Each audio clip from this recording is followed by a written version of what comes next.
Dorgommiin ispoortii biyyaalessaa Jaafaan guyyaa har'aa naannoo Oromiyaa magaalaa Jimmaatti galeera.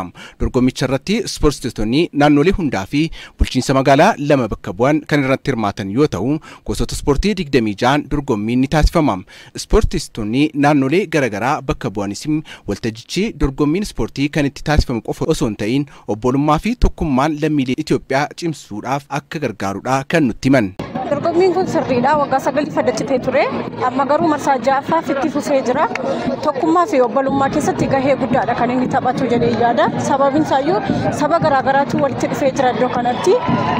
Tokkummaa fi baay'ee iddoo guddaa qaba jedhanii kan inni yaadu. Kana dura dorgommiin kun baay'ee citee ture. Amma garuu deebi'eera. Gammachuu guddaatu natti dhaga'ama. Keessattuu magaalaa Jimmaarratti qophoosaatuuf gammachuu guddaatu natti dhaga'ama.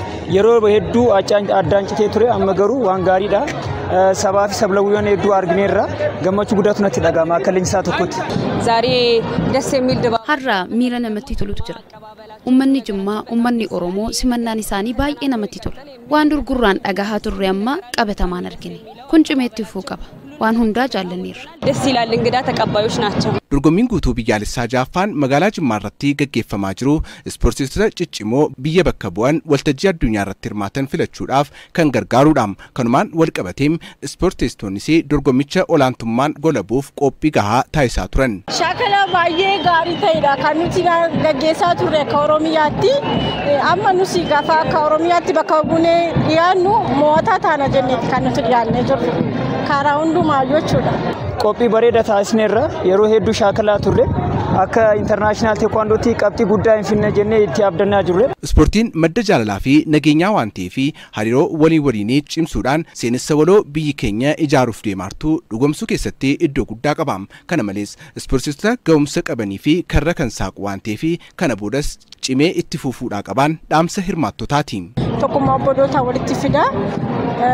Dorgommiin kunis immoo dhuguma atileetonni baay'een kan ka'anii walitti dhufeenya akkasii keessaati waan ta'eef madda akkasii ta'a jedhee yaada.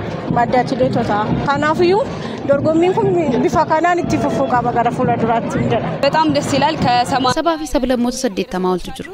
Keessattiyyuu ispoortistootni naannoo isaanii bakka kubbaa miilaan, fiigichaan, teenisii fi kan biraan dorgoman asitti wal arganii wal baraniiru. Dorgommiin kun waggaa waggaan adda citu hin qabu. Wantoota Itoophiyummaa cimsan waan itti argineef baay'ee namatti tola. በጣም ደስ ይላል.